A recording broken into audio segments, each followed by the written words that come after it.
Today's Consumer Alert is bringing you an update on the case of the world-traveling Christmas gift. Now, last week I first introduced you to Deb, a Pittsford woman who just wanted to send a Christmas gift to two little girls. She mailed it through USPS 5 weeks ago. And that Christmas gift has seen the world, but is still not in the hands of those two little girls.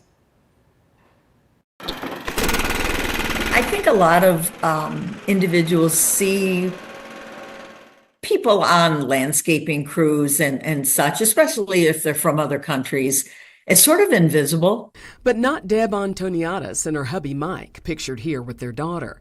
The couple lives in a Pittsford townhome community, and on warm days they love spending long, lazy afternoons outside. We would often be out on our deck about the time that this mowing crew would come through.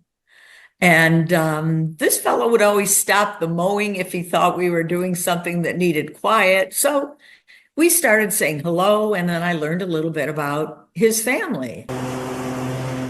They learned his name is Jose, and for half the year he leaves his family in Guatemala to earn money here in the States as a landscaper.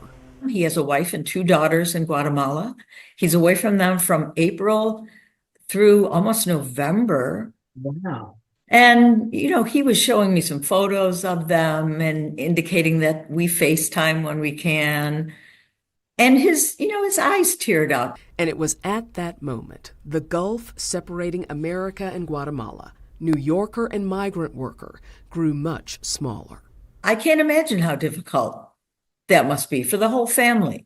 And so she bought a puzzle, a small gift for Jose's children, two little girls she'd never met.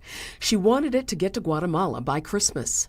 So I mailed it a month ahead of time, on the 25th of November. But on Christmas Day, it still had not arrived. Tracking records show the package left the Pittsford post office November 25th. From there, it went to a distribution center in Rochester and then on to Phillipsburg, New Jersey. The next stop, New York City, where it was loaded onto a plane headed to the wrong continent, Asia, where it landed in Doha, Qatar. From there, Deb's puzzle traveled northwest to Yerevan, Armenia. That was December 2nd. So Deb called USPS customer service. I said, well, now what? She said, well, it will be sent back to the U.S. Tracking records show that's exactly what happened. USPS sent the package back to New York City on December 20th.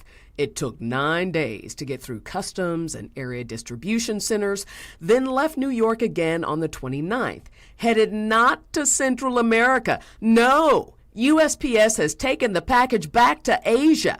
It landed in Dubai on Monday, December 30th, then arrived in Jakarta, Indonesia just before midnight, approximately 11,136 miles away from its intended destination, Guatemala. What bothers me the most is I told Jose that we were sending something for his daughters. Oh. And now it's not there. Don't you just love Deb? Well, I contacted USPS and a spokesman told me they're investigating the issue, but they didn't answer any of my questions. Among those questions, if this package never does make it to Guatemala, can Deb get a refund? Deb paid about $33 to send the package first class international. And according to USPS website, USPS will not process refund requests online unless you pay more for registered or priority mail. She'll have to go to the post office and submit her request there. Now, I'll have links to information regarding your rights if USPS loses your mail. That's in the body of this story on our website, WHEC.com.